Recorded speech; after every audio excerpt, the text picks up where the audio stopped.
Now the challenge will start is that when I do a film now, because she's now in a first standard going to the second standard, so obviously we can't make her bunk school. So when you choose to be a professional, there are certain sacrifices that you have to be prepared for. I did Kabhi Alvida Naa Kehna. Wow. It was, I think I was about 27 years old then, or 28 years old, I don't remember clearly. But that's the time where I kind of had a shift. Today, young mothers today have so much of help when they're in India. They have diets and they have exercises and they have, you know, so many things that gets them back to shape very quickly. Hi guys, this is Bhavna and you're watching India Today. There are stars, there are actors, and then there is Rani Mukerji. That's all I want to say about my guest today. Rani, a huge welcome to you on India Today. Thank you. I have to tell you, I've cried buckets after watching Mrs Chatterjee Vs Norway for many reasons, of course, because it touches you. And how, I mean, you know, Very deep like level. You know, there are so many moments where, I mean, also because I fought with my mother recently, so, you know, it hit me all the more differently.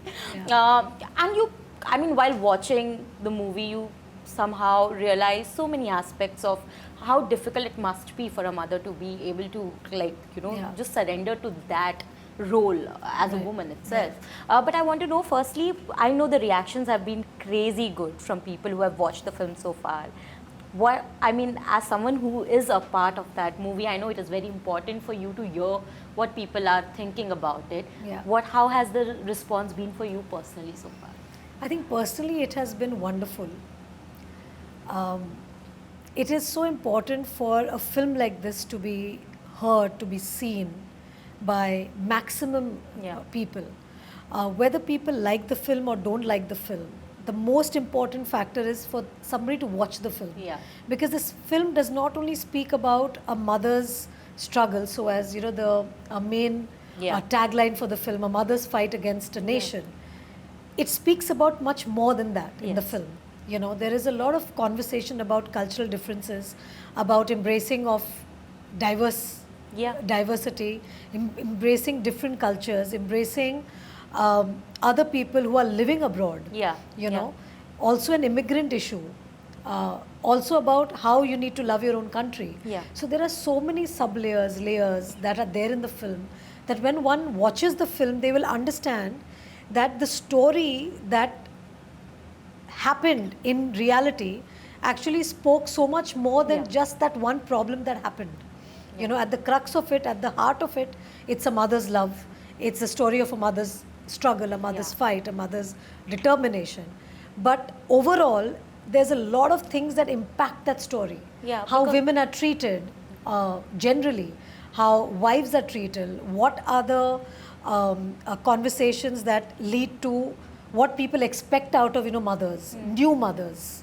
What is the role that a woman plays abroad, you know, when she is left with no help, and what are the expectations out of her. So there are so many things in the movie that are very beautifully, I think, brought about for an audience to watch, because at the end of the day, a true story to be made into a film, you need it to have a screenplay, a way an audience enjoys, because you're also entertaining the audience in a way that they've come to watch a film.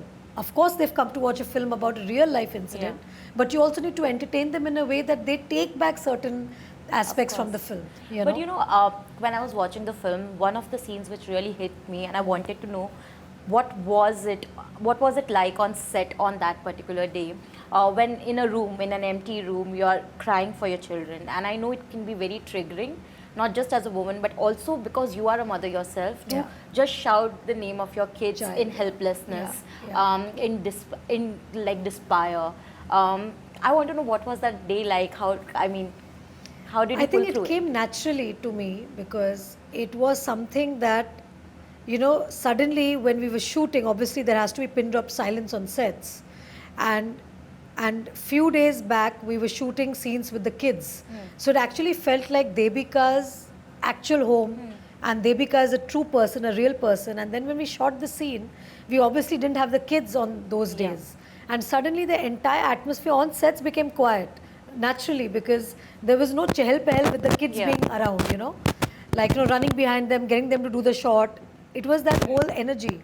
And suddenly it was like pin drop silence on the set, and it just came naturally because the silence was deafening, you know, and it came naturally to me to be screaming for your children. You know, what would Devika feel in a situation like that? You know, for a mother who is always surrounded by her children, especially a newborn, because you're taking care of the newborn like at every second of your life, right? And suddenly to not have that child with you, what does that mother do? No, I can only imagine, and I think now you're seasoned enough to sort of carry on and like do these roles instantly. But you know, one of the other things which really struck a chord with me from the movie is where you say, I could be a bad mother or a good mother, but I'm still a mother. And this is something I think women go through in daily life as well. There's constantly a need to prove yourself as a mother, especially. I want to know, and there's a guilt also that comes with it, especially if you're a working mother. You are a working mother yourself. I want to know, are there any similarities in terms of like, did you ever feel guilty about working? See, I think Devika in itself, like when we talk about her character, she's an immigrant mother living abroad without any house help, which in itself is such a difficult thing for a lady to kind of look after the house, look after her children, you know, make sure that the husband is looked after well, cooking, cleaning, you know, taking care of the children's education. You know, everything. It's a huge thing, you know, cooking, then washing clothes, everything, like everything, you know. So imagine a mother like her, and yet the expectations of a mother who's living abroad all by herself, raising children all by herself, and still expecting the mother to be able to even keep a house clean. You know, there are so many things, that so many layers that Devika had to deal with. You know, and that's why in the scene, you know, in the car scene, when she says that, fine, my house was not clean, fine, I couldn't clean the house, but is that reason enough for them to take my children away from me? So that is what, you know, like scene after scene, there are emotions, there are things that are letting you know about what the woman must have gone through. No, but I wanted to know, did you ever feel guilty though as a mother to be able to, like, while working, while balancing? You know, fortunately, I would say that my daughter is really understanding. But as a mother, I have made a conscious decision to be able to balance my work life with my child. When Adira started school, nearly as soon as she started school, the pandemic broke. So she began homeschooling. So it was easier for me to again travel with her. Blessing in disguise, I would say. It was a blessing in disguise, so to speak. Now the challenge will start is that when I do a film now, because she's now in her first standard, going to the second standard, so obviously we can't make her bunk school. We can't let her not go to school. So I have to start developing the strength of being able to be away from her, and she has to also kind of be prepared for that. So that is for me to now see in the future what like happens. I think you'll be great at it. Because anyway, I think it's also a conscious choice that you have made, that you do only a number of films. Yes, and make because sure that for me it's very important for me to get back home to do like homework with her at the time. So I plan my day according to when she's coming back from school. It's very important for me to spend that time with her when she's back from school. So I plan my day accordingly. Today I think I'm at a position where I can plan it. You know, there are so many mothers who can't plan. So I can only be thankful. There are days when I don't have a choice to be able to go back home, like, you know, today, because I have to be back-to-back interviews, and I can't because I've given time to other people to come. So when you choose to be a professional, there are certain sacrifices that you have to be prepared for, and that is what I think if you make your child understand, I'm sure the child is understanding. And in my case, both Adi and me are working parents. So I think Adira is having a very good upbringing and understanding that she has two professional parents who go out there and work. And I'm telling you, I can just, without even knowing anything, I just know that you're going to be amazing. It's a work in progress eventually, I feel. Yes, you know. absolutely. But one of the other scenes, I want to know how did you pull through it? Because, you know, I feel that as women, we have, especially like you, I've seen you play such strong characters.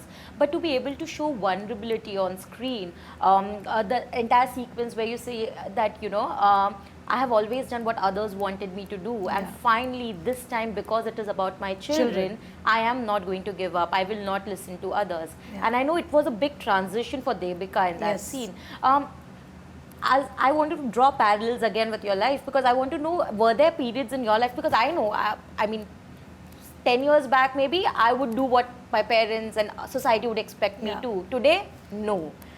When was that change for you, Rani? I think for me that change happened probably when I did Kabhi Alvida Naa Kehna. Wow. It was, I think I was about 27 years old then, or 28 years old, I don't remember clearly. But that's the time where I kind of had a shift and I wanted to feel independent. I wanted to be on my own. And I remember having a chat with my parents that, you know what, Mom, I'm grown up. I know you accompany me, but I need to be left alone. I want to have my own space. And I think that's the time when the first time I kind of felt that, yes, it's time for me to take my own responsibilities and live by myself. So that was a turning point in my life. And you recently met Sagarika for the first time, and we saw that you teared up. Also because the story is so personal, having lived Devika's character now.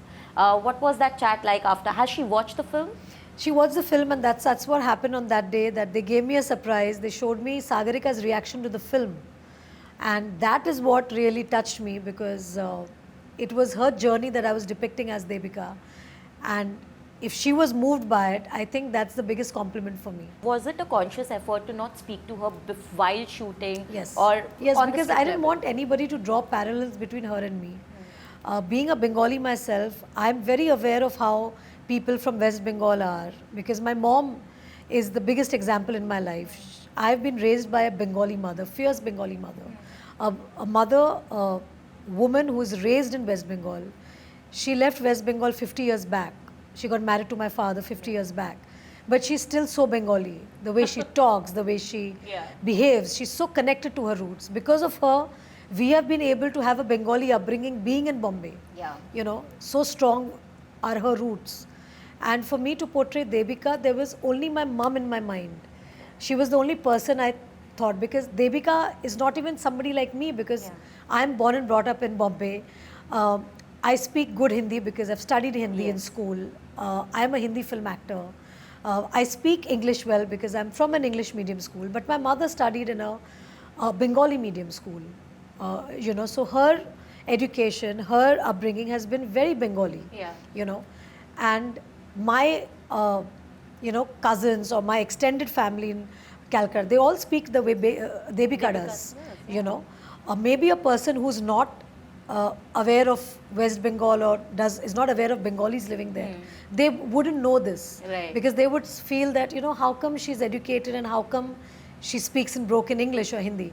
But what they don't realize is that you don't need to be education does not only mean English. I mean, so education and being linguistic are two different things. Correct. You know, by knowing different languages makes you linguistic. It doesn't make you educated. And being educated does not make you a linguistic. I agree. You know, and people need to understand the difference to understand why Devika is like that. Because it was easy for me as an actor to just tell my director that, you know what, because the script was written in Hindi. And if I hadn't intervened, maybe like I would be speaking proper Hindi in the film. But I didn't feel that that would make Devika authentic. You know, we wanted this film to be as authentic as it can be. You know, by being in the framework and bracket of being a Hindi film, we wanted Devika, I wanted Devika to sound like my mum, like the people who I know from Cal. You know, and I tried very hard. Like that was a challenge for me to be able to speak wrong Hindi, because that's not something that comes naturally to me. You know, so it was important for me to bring Devika to life and give her a characterization that every mother relates with. You know, not only a Bengali mom, but, you know, people across the board. Like I had some people talking to me from Australia when they were interviewing me, and this Punjabi boy, he told me, you know, you reminded me so much of my mom, you know, and she's so much like you. And he was talking about his Punjabi mom, you know, and what he meant was that she must be so connected to her roots, you know, and that's how Devika is in a foreign land. that she doesn't forget to stay connected to her roots and it doesn't bother her, you know, to be who she is. So I think that is the beauty of Devika's character in Mrs Chatterjee Vs Norway. And it is one of the most special characters that I think I've played in my entire career. I have to tell you, I mean, it is obviously because, like I said, I cried and I wept and I was like, oh my God, what has Rani done? This is amazing. And thank you like, so much. You know, and I was about to say that I'm surrounded by Bengalis, oh. so I exactly know what. So I exactly know what was going on. I know a Bengali mother also, right. And I was like, इसकी mummy ऐसे ही बात करती है. So I know, you know, I could relate to a lot of aspects. Lastly, now before I go, another thing that I absolutely loved about the movie is that it highlights the sacrifice that a mother makes. Despite all, I mean, you could be educated, you could be everything, but there are certain sacrifices which only a mother makes. And no one can take away, you know, that. As a mother yourself, is there ever a conflict, or do you make a conscious choice whenever you're looking at a script that there are certain things that needs to tick off and that needs to convince you, not at a very personal level as well, before you take on a script? Yes, of course. Till I'm not convinced, I won't be part of the film or the script, because when I play a character, I have to completely submerge myself into that person, you see. Like, I have to be that person for that many days till I'm convinced that, okay, this is the person that an audience will see. Like, when you see the film, you don't see Rani Mukerji, you will see the character. And for me, that's a constant challenge every time that I do a part in a film, that I want people to see a character. I want to portray an Indian woman at all times, like different Indian women, you know, because I do feel that Indian women are very special, you know, and I want their speciality to be seen by a global audience, you know, because we have kindness, we have passion, we have the grit, the determination, the strength. So that is what an Indian woman is all about, and that's what I want to portray through my characters.